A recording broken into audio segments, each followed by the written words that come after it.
Welcome students. Today's class we are going to discuss about visibility mode. The important feature of inheritance is to how to access the base class properties through the derived class. This is done only by the visibility mode.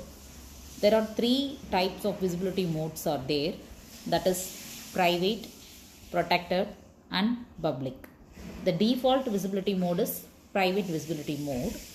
Visibility mode and access specifiers looks like a similar one, but there may be some difference between the visibility mode and access specifier. That is, the access specifier controls the accessibility of the member within the class, whereas the visibility mode controls the access of the inherited member. That is the difference between access specifier and visibility mode. First, let us see about the private visibility mode.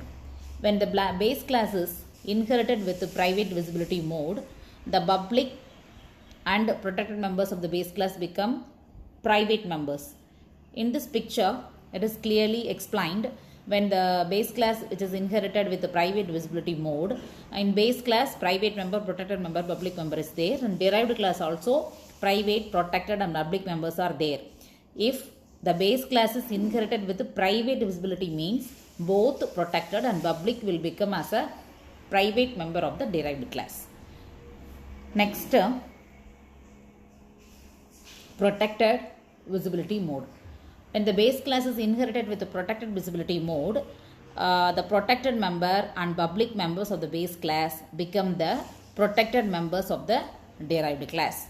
And public visibility mode, when the base class is inherited with public visibility mode, the protected member of base class become the protected member of derived class, and public member of base class become the public member of the derived class, because protected will come to protected member, public will come to public member. So in this way we can use all the visibility modes. Let us see the example for the significance of different visibility mode. Here one example is given. Class shape. Shape is the class name. Private, protected, public is there. In private, data member is count. Protected, the data member is width and height. In public, member function, two member functions are there, that is set width and set height member function. Let us continue the example. Class rectangle. Rectangle is the derived class from the shape base class. Here in public, get area, that is a member function.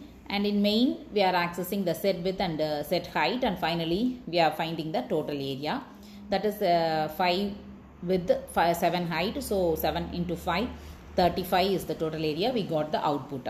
Here the derived class, that is rectangle, is declared as a public visibility mode. So public means what will happen? All the protected member will come to protected and all the public members will come to public. So what will happen? Here they have given that. Look at here, in private count is there, in protected width and height is there, in public set width, set height is there.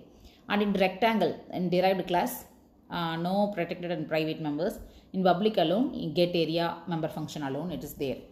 After this is already in the program. After if it is in public, what are all the things will come? Let us see. That is int count, int width, int height will be the same, and all the private members of the base class are not directly accessed by the private members, cannot be accessed from the derived class, but protected width and height will come to protected, and public set width and set height also come to the public member. Already get area is there. So in this way, the visibility mode public is used, means the data members and member functions can be accessed through the derived class. Next, let us see the inheritance of the constructors and destructor. Constructor and destructor means already we have discussed. Constructor means when the class object comes into the scope, constructor gets executed. When the class object goes out of the scope, the destructor gets executed. Here one example has been given inside the base class and derived class. Whatever it may be, the constructor will be executed in a sequential order, but destructor will be executed in the reverse order. Let us see the example with the inheritance, base class and derived class, and constructor and destructor is also there. In this example, base is the base class and derived is the derived class. In base class, constructor of base class, destructor of base class is there, and derived class, constructor of derived and destructor of derived is there. Another one derived one derived class is there. In that constructor of derived one, destructor of derived one is also there. When you are executing this program, all the constructors will be executed first. So the output is constructor of base class, constructor of derived and constructor of derived one. Next, destructor will be executed in a reverse order. So destructor of derived one will be executed first, and then destructor of derived and then destructor of base class will be executed. Destructor will be executed in the reverse order. Next, we will go for overriding. Overriding means when the member function which has been used in base class and derived class have the same name, means that is called overriding. This can be avoided by using the scope resolution operator. Here one example has been given in your book, in that they have used the derived class with the scope resolution operator to avoid the same name which has been used in base class and derived class.